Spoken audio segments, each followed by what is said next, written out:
Hi, everyone, and welcome to Healing Loudly, the podcast. I'm your co-host, Ani Jurjurian. And I'm your other co-host, Dana Skurlock. Dana, how are you feeling Hi. today? Hi, my love. I'm feeling a little frantic today. Trump was in New York for the Knicks game, which he fell asleep during. But all of that to say, no, I'm serious. And it wreaked havoc all over like the traffic on Fifth Avenue because obviously there's increased security Of and course. there's all these like logistical issues that come up with it. And ever there's a dignitary or a like leader in town. And on a finals night for the Knicks, it was compounded even more so. So the streets were filled. There were lots of cars, lots of police on the street. There was lots of noise, lots of sirens. So today was a bit calmer, but I think I'm still a little like frazzled from that. It was like I'm only 30 blocks from Oh, Penn you're like right Station and there. You're Madison Square. like Yeah. Yeah, so I could, like, where the hear the action is cheers. happening. Yeah, oh my god, it's like everybody online is saying he was so selfish for showing up to a finals game, like, no president has ever done that before, and the reason is because it's unsafe, because it causes all these logistical and Right. security issues And for you also to he see a fell asleep. basketball game. So like let's And not also forget you that. fell asleep, so you inconvenienced New Yorkers for you to fall asleep during the game, so that's what kinda Knicks fan he is. Just Mhm. saying, if basketball is important to you, but yes, how are you feeling, my dear, on the other coast? I'm feeling damn, so you said frazzled. Yeah. I'm I'm also feeling a little bit scattered today. I'm Ooh. actually prepping for my trip to Mexico. I fly to Mexico the day after tomorrow, and I That's can't soon? wait. I didn't realize it was that soon. Very, very soon, and I've Holy made it a crap. point to make this trip a really necessary, like, reset, internal reset. I want to be off of socials, I wanna be off of technology. Mm. I need a change of environment and just wanna connect with myself and with another culture and just, like, be grounded and be present and not think about, honestly, everything that's happening out here America? in Right. America, and maybe I have the privilege to do that. Mm. Maybe I I have the love privilege that you to do that. recognize your own privileges, though, because, as women of color, often we talk about what privileges we don't have. But I agree with you. It's important to recognize what ways you are privileged, and living in a developed, socioeconomic superpower like America is a huge privilege in a lot of ways. So, having the Mhm. luxury to travel To abroad travel and and just take time for yourself, it is yeah. absolutely a privilege, and I will say it's the first vacation I'm taking for myself in almost 6 years. I was gonna say, you don't go out of town often. Like, yeah, No. you're not, like, in Saint Tropez. Some No. people, I call them and I'm like, "Hey, you wanna go get a drink?" And they're like, I'm in Mallorca this week." And I'm like, "Oh, okay." Which is amazing, and you know what, like, if I had that ability, I would do that. I Yeah. would love to do that, I would love to travel more often, but it really took me a minute to be able to, like, save up to go on this trip. Yeah. I'm being so transparent right now, like, people feel really uncomfortable talking about finances and things like that, but I'm happy to be open about it, like, it took me a minute to actually be able to book this trip, and I'm really proud of myself for that, but it's not Wow. easy, and it makes me think about how many people in this country are not privileged enough to be able to save up to go on a trip outside of the country because 'cause Yeah, they're just trying to make ends meet, and I that's get right. it. Like, if you're just trying to pay your bills and you're just trying to make ends meet, you're not gonna be planning for a trip out of town. No, You're gonna be leisure is, like, commodified, like right. and that's what's so interesting about the history of America in general, and I would say, Europe and other cultures as well, like European monarchies, is that was what was considered to be rich, is if you had leisure time, which obviously means, like, you didn't have to work, but then what those leisure That's right. activities encompassed could vary from, like, you know, sports to horse riding, hunting, but also, like, interesting things like if you watch The Gilded Age, all of the I rich women don't. in I New should York. though. Yeah, you would love it. I have not watched, like, I can't claim I've watched every single episode, but I've watched enough of it. Um, and it's super well acted and it's so interesting. And the time period is turn of the century, like here in New York. And what's interesting is that because there's all these rich women with nothing to do because they don't have to work and their husbands are, I don't know, coal barons and, like Right. bankers and they have all these They like have it made for responsibilities. them. They have Oh it my made. gosh, yes. Well, what became a leisure activity for rich women was philanthropy. So that's why you have this really robust philanthropic world within New York and elsewhere, and why New York is kind of known for it, and it still is, where that's what you give your wife to do if you're a rich man, is like give her a charity and just give her some money to play Wow. with. And then they would go out and they would, start a nonprofit organization, or what ostensibly became a nonprofit organization later down the line. So it's a I really had interesting no history idea that of, that was how that all came about. yeah, a big chunk of the philanthropy culture in New York comes from that. But that doing good things for others used to be a, recreational activity, which is interesting. Now I think it's an imperative, but, Wow! Imagine that. no, something you did for fun, like a hobby. It's Helping a homeless hobby people was to like a be hobby. Yeah, to think of the well-being of other people. It is a hobby, as opposed to that just being the way that humans should naturally exist. We should be that's right. taking care of each other simply because, again, we talked about this last time, like, humans are tribal. We are tribal. Wow, wow, okay, you Yeah. actually just blew my As I mind with that digress, one. but what's gonna be great is when you go to Mexico, and something I love about Mexican culture is that it's so family oriented, and Yes. that's something when they do these studies on the happiest cultures throughout the world, the cultures that come up as the most contented emotionally are those that have strong familial ties. Italian, Spanish, people along the Mhm. Mediterranean, Swana people, Latinx communities, like, Very community oriented. yeah, very community and family oriented. Like, we're not sending our parents to go live in an old folks home. Like, we're taking care of them ourselves. Like that Yeah, type of community. So, and I yeah. think that that's just somewhat foreign to us as Americans. Um, Yeah, but because that's Americans a are whole all other. about individuality. It's all about you build your own life here on your own by yourself, every man for themselves, competition. Like we could get into that for Yeah, but yeah. that's a whole other Speaking of every man conversation. for himself. But speaking of every man for themselves, so, you're feeling a little bit frazzled today. I'm feeling a little bit scattered. Um, but maybe we should take a breath together, and maybe everyone who's listening Yeah, can breathe with us, and so we we can can all just focus sort in. of Yeah, land here together. Ready? sounds Let's great. close our eyes. Really feel into the seat that you're sitting in, and if you're listening to this while you're driving, please don't close your eyes while you're driving. Really feel the seat that you're sitting in. Take a nice deep breath in through the nose and exhale through the mouth. And one more. Let this breath go a little bit deeper than before. Let this one get into the belly. Hold it for a moment and let it all out. Very nice. I already feel better. Beautiful. Me Just from too. that. I'm here. Talking to you always makes me feel better, but then a Me nice cleansing breath. too. Me too. I'm right there with you. Well, so Dana, last week we were talking about the masks that we wear, Mhm. right? We were talking about how we as women of color and from different cultures that we come from have to put on certain masks in order to be able to survive professionally, socially, many different contexts. And we wanted to talk today a little bit more about those masks, but with a specific population.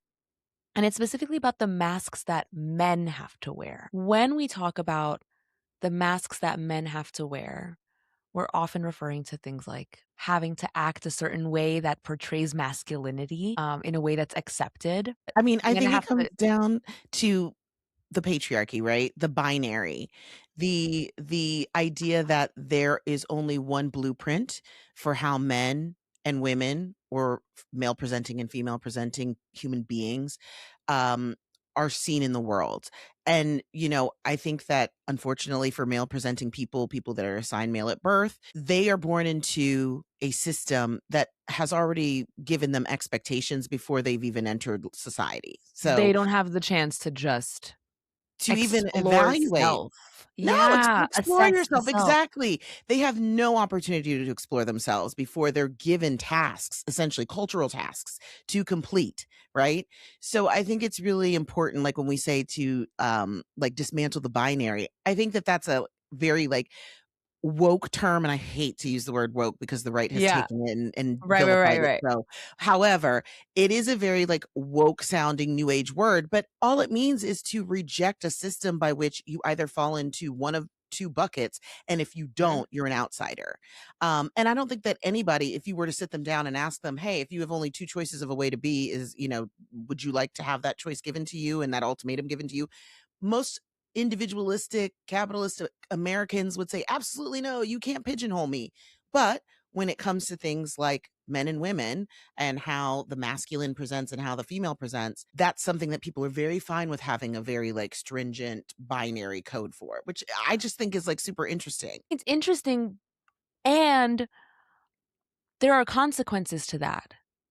There are real life consequences, I think, to the way that we present in the binary. Because I'll give an example. I teach music Mm. often, and I noticed that when I'm teaching young kids, the girls are very headstrong and outgoing and expressive and, like, I'm not gonna lie, natural leaders. This is what I'm witnessing and Mm. observing through years of working with kids and adults, but I'm talking specifically about kids. The girls are naturally, like, goal-oriented, and they have these leadership skills, and they're very good at, like, regulating themselves. These are, like, How young old are kids, they? Like, okay, how between the young? ages of, like, 5 and I wanna say, like, I'm talking about up to 11, Wow, yeah. So and elementary I'm age. teaching people beyond those ages as well, but what I noticed with the boys is that they're very soft, sweet, and sensitive, and that the way that I teach music to each of them, because I give these private lessons, it differs. It differs because I find that the boys are more sensitive to criticism. Wow. That And tracks. the boys are more sensitive to criticism, and they're more sensitive about, their ability to learn, and they, like, really Mm. internalize that. Whereas I found that a lot of the girls that I teach, I'm able to be a little bit more straightforward with them, and, like, naturally, I am very, like, gentle and kind with everyone that I Mhm, teach because I mhm. think the last thing we wanna do is cause, some sort of traumatic experiences with music and art making because Yeah, Lord knows that sticks with you for years. yeah. So I'm like, "All right, how can we make this as gentle as possible?" But I Yeah. have found, like, the young boys are naturally a little bit more emotional, and I don't mean that in a bad way.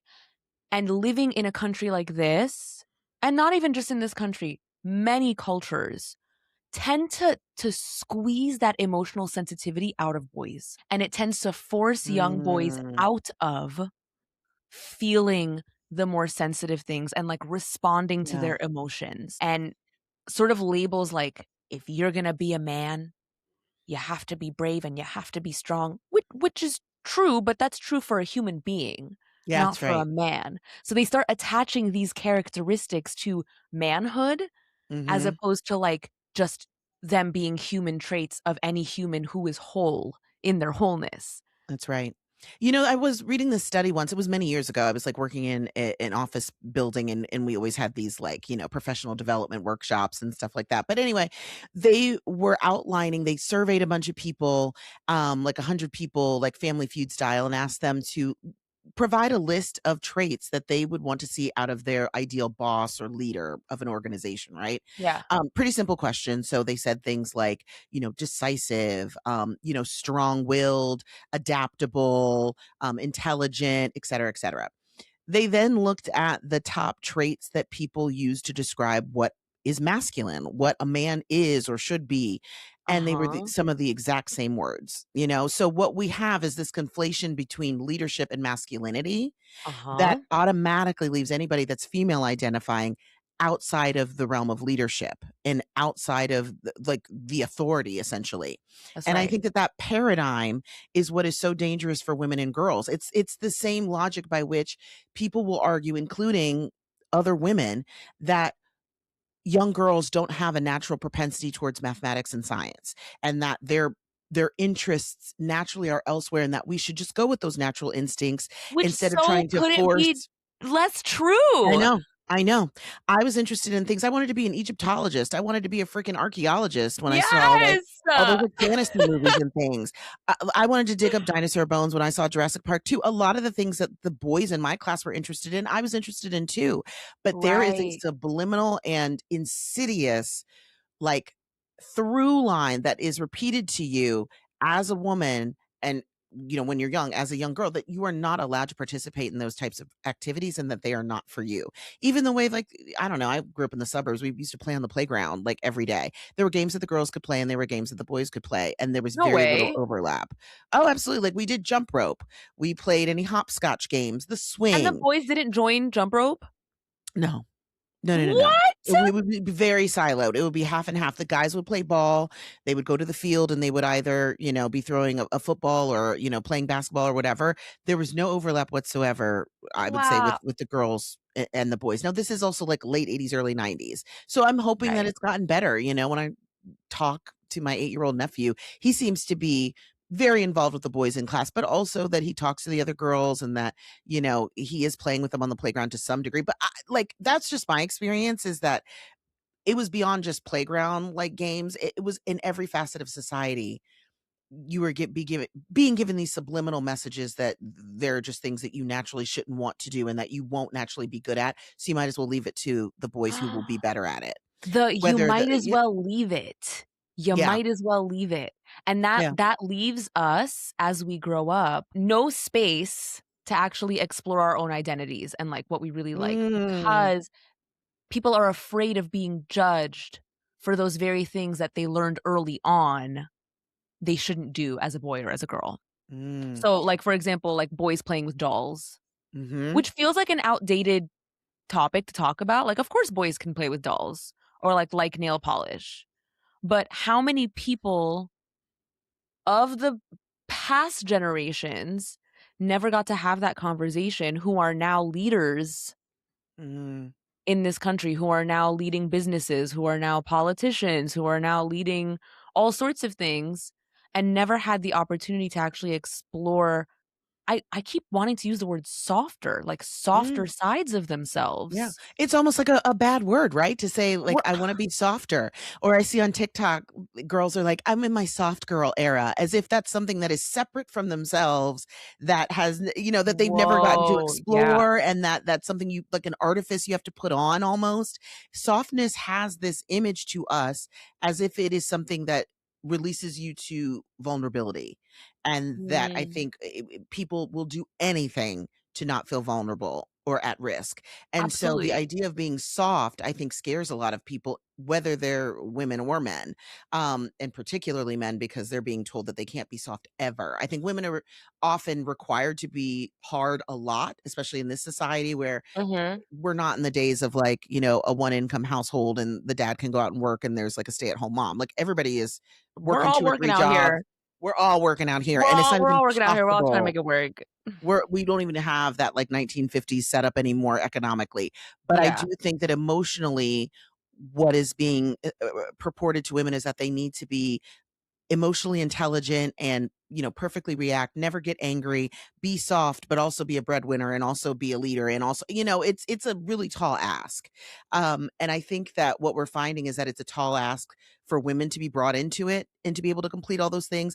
And what I'm feeling like is like this is the pressure that men have been getting under the patriarchy, because I don't want to make it like just a thing where we rag on how awful men are, because I think they're victims of the patriarchy as well. uh, 1000 per yeah. say it louder. Say it Yes. louder for the people in the back If you because are a male identifying person listening, you are suffering due to patriarchy. Even though it benefits you in some ways, it is harming you in other ways. And that is why all of our oppressions are linked. We do not need to silo the feminist movement from the pro-black movement, from racial they're all equity to, I related. mean, it literally, They're it, all we, if connected. they're all connected. And if we work towards stopping the oppression of all the different groups, it would trickle down to everyone else. But unfortunately, it's hard to get disparate groups on the same page, is what I've learned in the past 5 to 10 years. And what we've seen is we don't have that like rainbow coalition like they did in the 50s and 60s, like where people from all different races were working together towards a common goal. I see a lot of groups that are very siloed and working towards their own interests, even if they're an oppressed group themselves. You know why? I think it's because people don't feel like they're being heard, Mm, and the ego tends to feel like, if I am to team up with another group that isn't being heard, it somehow takes away from the severity of my reality. wow. So everyone is trying to just on their own be heard. No, but my problem, but this is my, but you're not hearing my problem. Not realizing that if we just go a couple levels deeper, all of our individual problems stem from the very same place. That's right. Usually they stem from the very same place. Dana, I'm really glad that you said what you did just now, that the patriarchy is harming everyone, and specifically men, even though it's Mm, painted in a way and disguised in a way to make it seem like it will benefit men.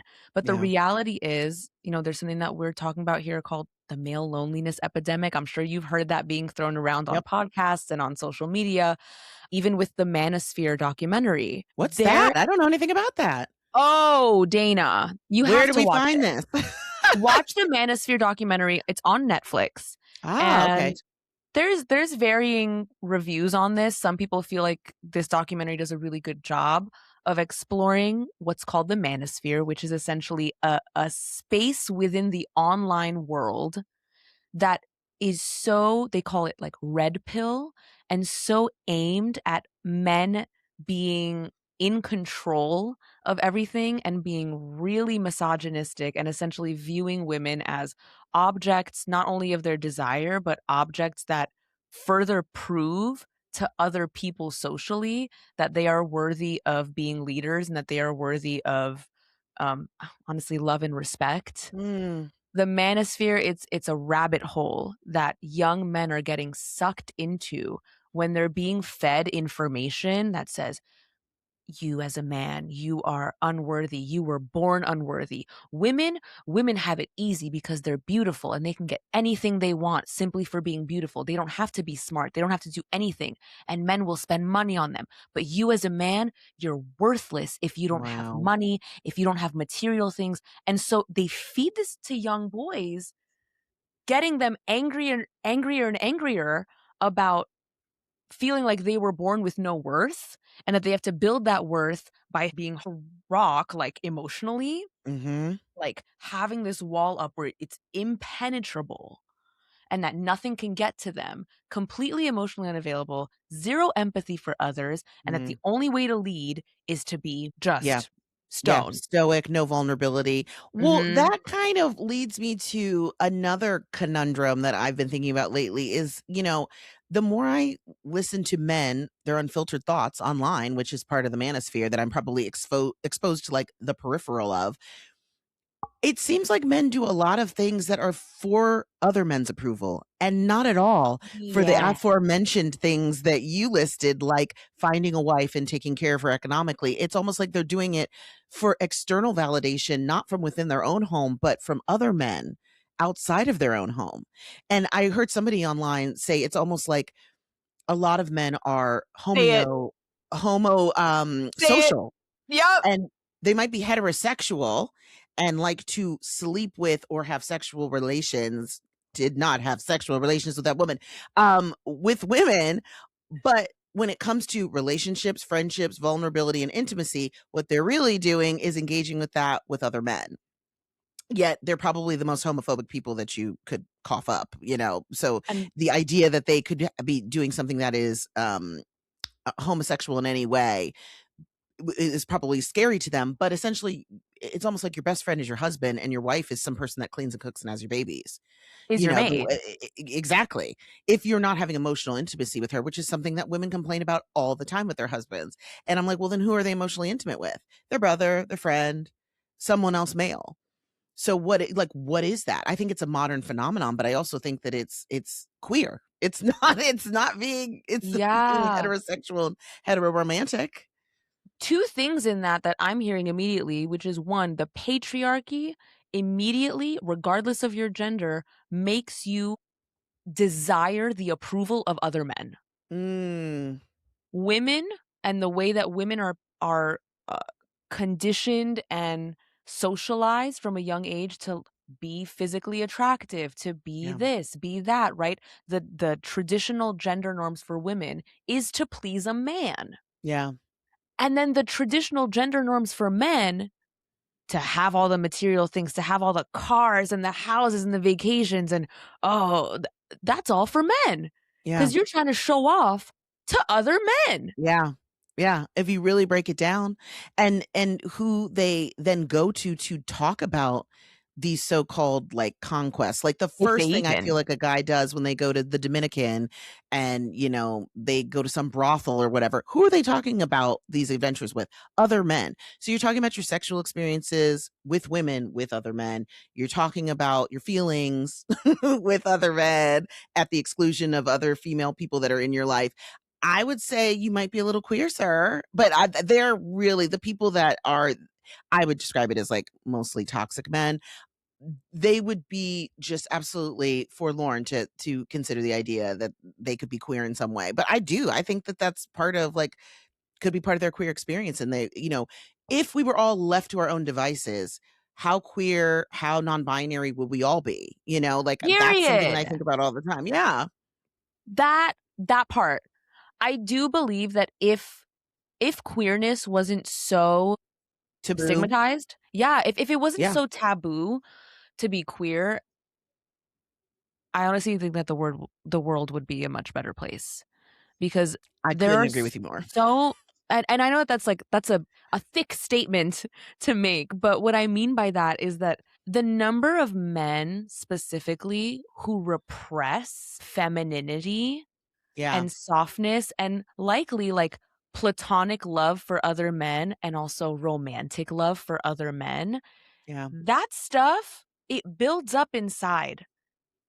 The things that we're not expressing outwardly remain in our bodies and they start to fester. And what happens specifically in super straight men, you see Mhm. that come out as anger. You see that come Yeah. out as aggression. So when I hear stories of men who are very aggressive and who always cheat on their wives, who like Yeah. can't stay with one partner and spend all their time at the gym, maybe Yeah. that's a gross generalization, but for the most part, you are battling something in Yeah. here. You are battling something in here, and you're Yeah. taking it out on the people outside of you. You're taking it out on the people around you. That's There's a right. reason why you don't like women. You Yeah. can't stay with one woman. You're resenting her. There's Yeah. some and, it also goes back to childhood and your relationship with your parents, but for the most part, I do believe that if men were allowed to explore love in a platonic and romantic way and softness with other men, their ability to empathize with others would skyrocket, Mm. and the level of anger and aggression and violence towards other people would decrease. I think Yeah. road rage would go down. I think domestic violence would go down. I think Certainly. that when you're repressing anger, it needs a place to go. And unfortunately, it is so normal in this country for men to express their emotions via aggression. They're That's right. taught that aggression is actually the only way that you get to express things. Like we've all seen people watch sports games Yeah. and like men specifically, like when their team is winning, it's just like, yeah, Yeah. yeah. And they're like hitting themselves and they're like hitting each other. And they're just like, ah, it's so like Pure big, release. huge, like vocal release and just taking up a lot of space in that way. Yeah. When men want to be grieving and like sit in the softness of sadness Mhm. and crying, instead of doing that, there will be anger and aggression that comes out because that is the only appropriate way that they were taught to be a man and to express yourself. Yeah.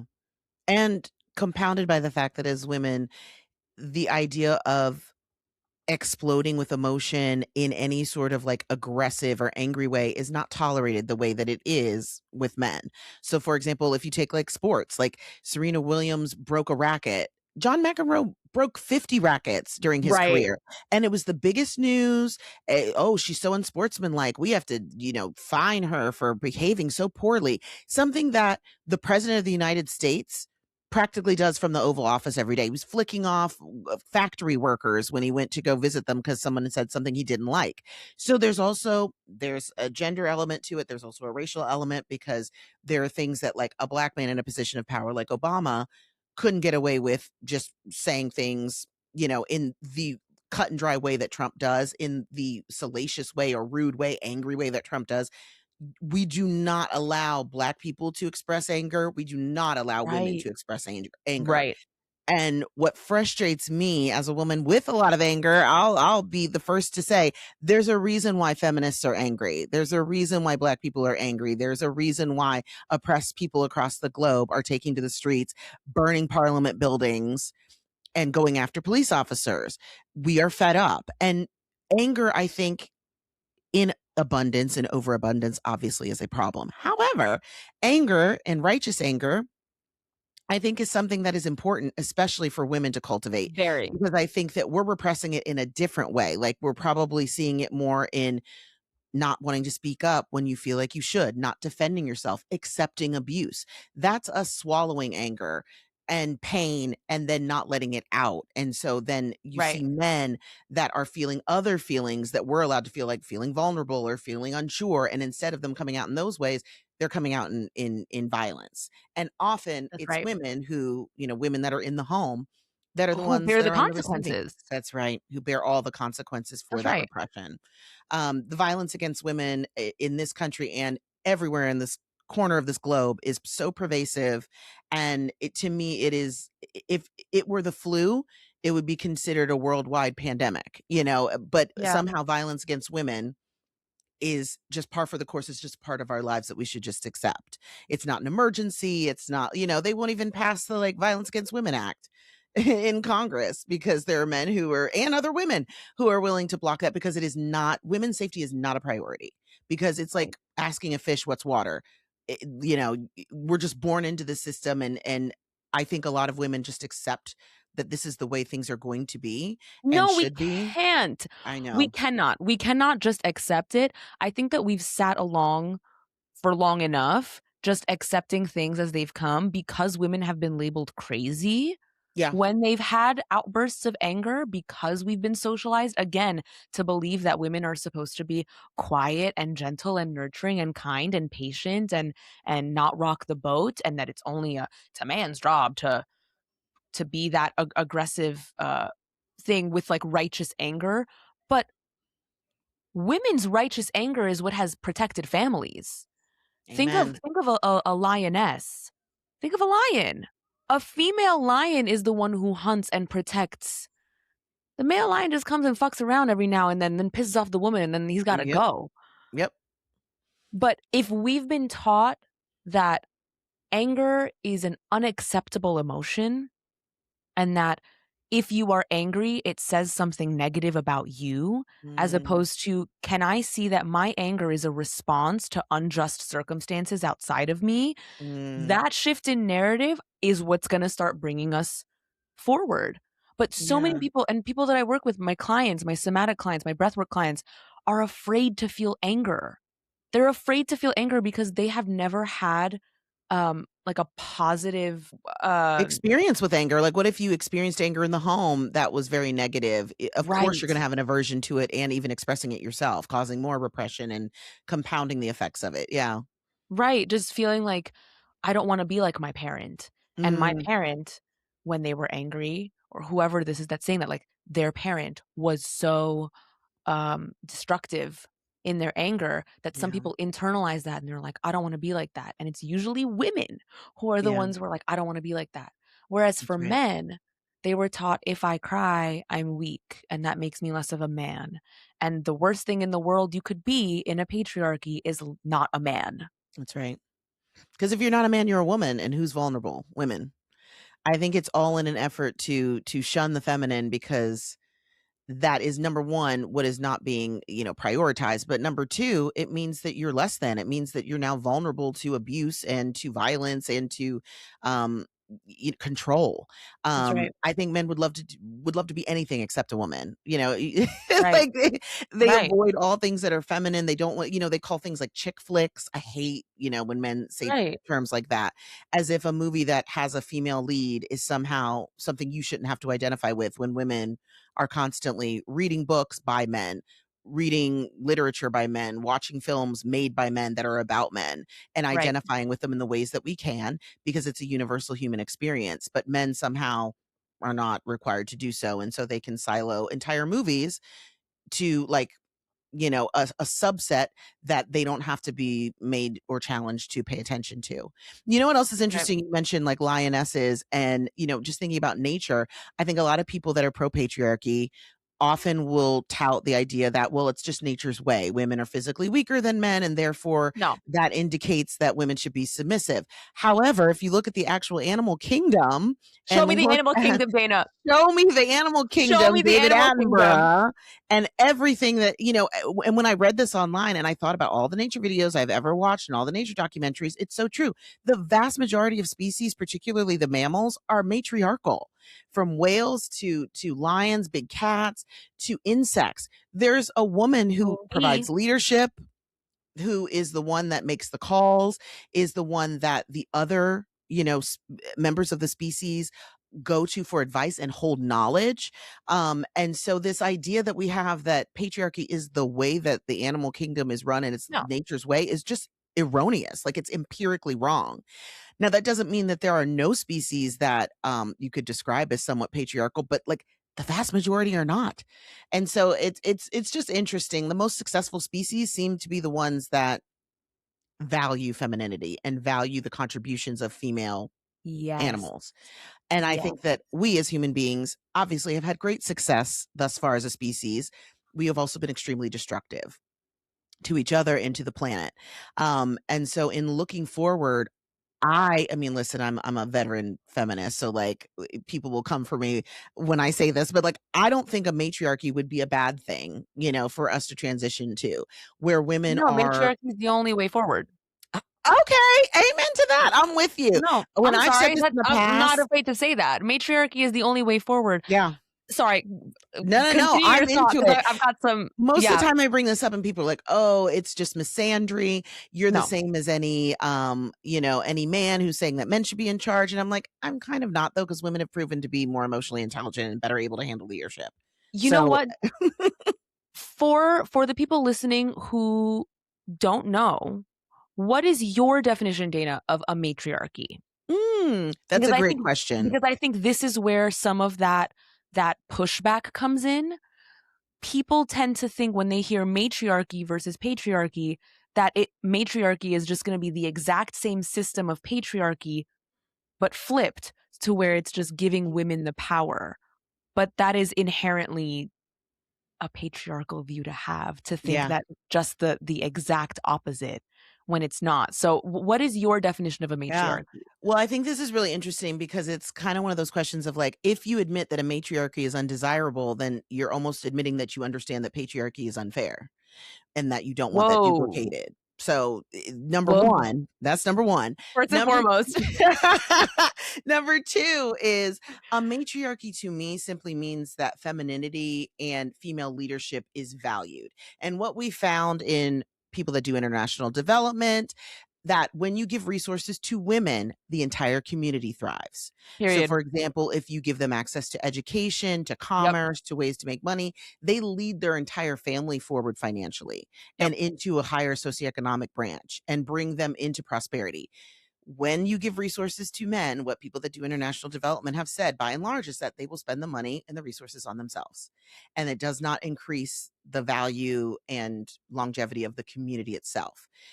Now, why those things are, I'm not trying to say that all men are irresponsible. I'm not trying to say that everybody that's male presenting should not be given power or resources. However, I am saying that I do think giving women the main focus of distributing access Mhm. would most likely lead to a more equitable society. In my You know, estimation, I think that also we're dealing with women who have lived under a patriarchy, and during that transitional time, we will know what it's like to have been an oppressed group to then work towards making it an equitable society versus making it a matriarchy whereby we lord over another group of people. I think that in 200 years, if we had a matriarchy for a while, could women become corrupt and treat men the way men have treated women? Sure. But but that's their fear. that's their fear. That Yes. is their fear. Men fear that if women were the ones in charge, That's right. if we had the majority of the power, that then We'd act like them. we would treat them exactly as they have treated us. But Yeah. that is again inherently a very patriarchal view because at its core, men This is okay, this is a spiritual belief that I have. Ooh, lay it on me. I would love to share this spiritual belief, and it's that in this lifetime, men must learn to release their ego and be of service, which goes hand in hand with what you said about how the statistic with international development is that if men are given resources, they will use it on themselves. They are socialized to be selfish. So I think Mm, in this lifetime, for things to shift, for there to be better interpersonal relationships, for there to I'm gonna go ahead and go as far as say, like, for there to actually be peace in the world, mhm, lofty statement, I know, but for there to actually be lasting peace in the world, men have to learn how to release their ego and care for community and to be of service. And the flip side of that is that women are already socialized to do that.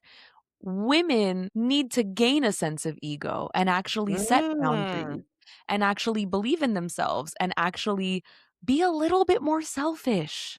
Wow. I Women think need to it's gain an ego. I'm gonna get that on a shirt. That's a bar, Ani. I think wo I think I'm women have been obsessed. so selfless for far Yes. too long, and this doesn't apply to every woman and every man, obviously. There is nuance, there is it's not just black and white, but for the most part, there's this one person that I spoke to recently, a new friend, who told me about their journey moving to LA, Mhm. okay? A man who is in the entertainment industry. And he said that when he first moved out here, he came out here with big dreams. He was like, Yeah. "I'm gonna be the next best filmmaker." He thought he was hot shit. He thought like no one can tell me shit. Like he was like young, he was very green, but Yeah. very like arrogant. He like admitted like there was like arrogance there. Like Mm. I'm the fucking best.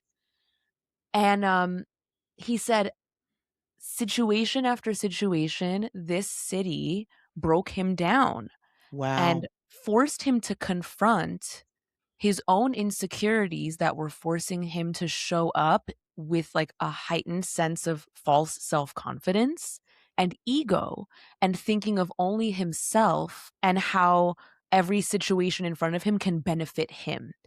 And he Mm. said that as it broke him down, he said it took 10 years. That's crazy. He said it took 10 years, but he Wow. learned how to build community and how to be more selfless and how to release some of the things that he thought that he wanted, and he realized that the things that he thought he wanted were so tied to how men are raised in this country to Yeah. be materialistic and to Mhm. think that your sense of self-worth comes from how much money you have and how That's much right. success you have and how Mhm. successful you are in your job, and very capitalist mindset. But he said he has never found more fulfillment in his current relationships until he started building community and doing things for other people and essentially being of service. Yeah. And what do we think of as service? As a feminine trait. We serve. Right! If you have a rich husband, you do philanthropy as a service Right as back a to but it. it's full circle. Full That is circle! that is that is what the feminine is known as, and that's so interesting that being more feminine healed him, essentially. Being more feminine healed him. That's right. That's Yeah. yes. Yes. And bringing And it then back into balance. That doesn't mean that you have to go 100% now you're nope. 100% feminine, but No. that incorporating and embracing femininity or what is considered to be feminine so-called feminine traits Right. actually built community for you and healed you emotionally. That is I mean, that to me is like the test subject, the anecdotal example of what we're talking about being that a matriarchy would be successful with. That's right, and I believe that a matriarchy is not just women in power. I think matriarchy actually means community. I Matriarchy love that. means trusting women, trusting that we as humans are all equal. We as humans, regardless of your gender or your sex, are deserving of feeling the entire spectrum of emotions, and that one emotion is not more feminine or more masculine than the other. Anger Yeah. is inherently feminine. Sadness and grief is inherently masculine if we allow it Mm, to be. mm, That is matriarchy. Matriarchy is acceptance of all and healthy I'm gonna say healthy selflessness, Mm, not to the way of losing yourself, like knowing right. yourself, loving yourself, but having boundaries and working for the betterment of everyone around us because we are a team after all. That is Mhm. matriarchy. Yeah. Yeah. That It's is not community women based. telling men what to it doesn't have to be that. Yeah. That isn't even how we have to lead. Like, that's another thing is we talk about what makes a good leader, who decided what a leader is and how they should behave. Right. It's all tied into the same antiquated systems that we're all suffering under. So let's flip all the paradigms and reevaluate what it even means to be a leader. In the Bible, it says to be, if you want to be the first, you need to be last. So, if we're so Oh. called a Christian country, to be of service is to truly put yourself below everyone else. And so what does that really look like? Does that Mm, mean hoarding wealth? Does that mean, mm, keeping wages low so that you can make as much profit as possible? I don't think so. no. And those are what are becoming the tenets of and the backbone of our country is Mhm. capitalism and making money at the expense of your teammates, at the expense of your community. And that is At the expense of your expressly teammates. at the Yep. expense of your community. And I think that that is expressly anti-woman, anti-matriarchy, and anti-Christian. Um, and all of those things are things that I'm proponents of. So I definitely feel at odds often with the way our society is set up. Yep. Obviously, listen, it's a train that's off the tracks now. We can't get off of it. But it's like, how do we cope with these things? And so I wanted to leave some space at the end for you to talk us through maybe some ideas, some practices that we can bring into like our day-to-day lives, especially if you are a male identifying person who feels like Mhm. they haven't healed from everything that they need to and see some of the behavior that we've been talking about, not just here on this platform, but I'm sure they see it online where women are complaining about the way that their Of husbands or course. men in their lives behave. And I think as a male identifying person, it might be very overwhelming to figure out what do I do with this behavior that is no longer being accepted. So Right. Ani, our somatic practices expert, do you have some ideas about what someone in that So predicament many. could do? So many. Love it. So many, so many. I mean, I think the first step to any of this is to acknowledge that there's an issue. Yeah. And, part of men's strength in ego is pride Yeah. and not being able to put their pride aside to actually admit, like, "This way of living is actually not working out for me."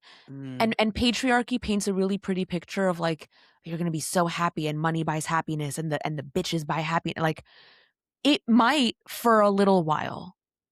It might for a little while, but there will always be a void in your heart and in your system that no amount of external validation, compliments from other people, accolades, no amount of money or women could actually fill that hole that came from essentially being told that you have to hide certain parts of yourself yeah. and that you have to hide the things that you actually want in life and you have to pretend like you don't really want those things, like for example to frolic around in a field as a man.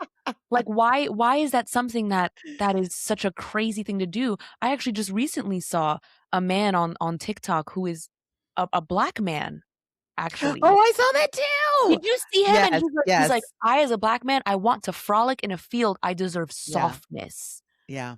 So I think the first thing is, 1, acknowledging that there is an issue and that, well, maybe there are certain areas of my life that I'm not actually very, fulfilled with. 2, for the male, listeners here, I would love for you to write down what were you taught about being a man growing up? What were you shown is being a man and worthy of being a man? And which of those things can you question? Like if you were taught that frolicking in a field makes you a sissy little girl, can you challenge that and be like, "So what if I fucking am? Is that the worst thing in the world?"